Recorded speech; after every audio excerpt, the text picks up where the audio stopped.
আমি আইএনসিএ ডিপার্টমেন্টকে দায়িত্ব দিচ্ছি এই মন্দিরের ছবি এবং একটু করে প্রসাদ হলেও সামান্য সববার বাড়ি বাড়ি পৌঁছে দেওয়া সারা পশ্চিম বাংলায়।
আমি মনে করি এই মন্দির হাজার হাজার বছর ধরে উৎসব শুধু নয়, এক তীর্থস্থান হিসেবে সমুদ্র তটিনীতে সমুদ্র তরঙ্গে এক ধর্মীয় তরঙ্গের পর্যটক তরঙ্গের উন্মাদনার প্লাবন তৈরি করবেন।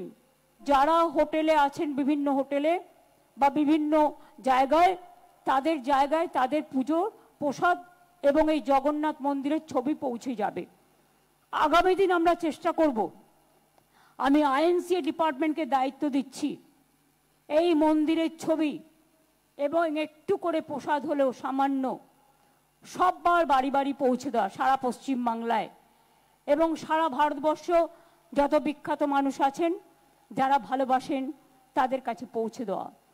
জগন্নাথ ঠাকুর আমাদের মনে হয় বাংলার আরও কাছে চলে এলো, বাংলার বুকে চলে এলো এবং আমি জগন্নাথ ঠাকুরের কাছে একটাই প্রার্থনা করতে চাই যে যেইভাবে ধর্মের নামে বিষ ছড়ানো হচ্ছে, মানুষকে আলাদা করা হচ্ছে, মানুষকে বুদ্ধি দিক, মানুষকে শান্তি দিক, মানুষকে এইটুকু বোঝাকে ধর্ম মানুষকে বাঁচিয়ে রাখে। এটা দীঘাতে একটা নতুন ডেস্টিনেশন এবং একটা মন্দির তৈরি হলো, এটা আমাদের জন্য, আমরা ছোটবেলায় এখানে প্রচুর কাজ করতাম, খুব ভালো লাগছে, বিশেষ করে জগন্নাথ দর্শন করে খুব ভালো লাগে। আমরা জীবদ্দশায় এটা দর্শন করলাম, মন্দির দেখে গেলাম।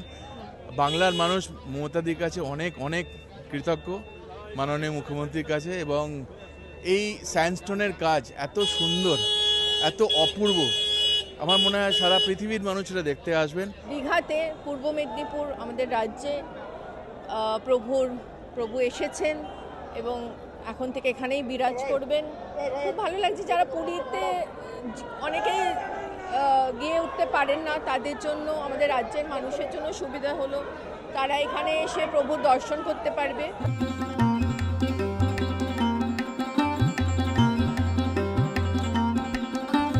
পুরীর থেকে আমার এখানে প্রচুর ভালো লাগছে, আমি গেছি কিন্তু এখানে আজকে ফার্স্ট দিন, আমার খুবই ভালো লাগছে। ব্যারাকপুর থেকেই সব এসেছি দেখার জন্য, এখনো রয়েছি আজকে অবধি।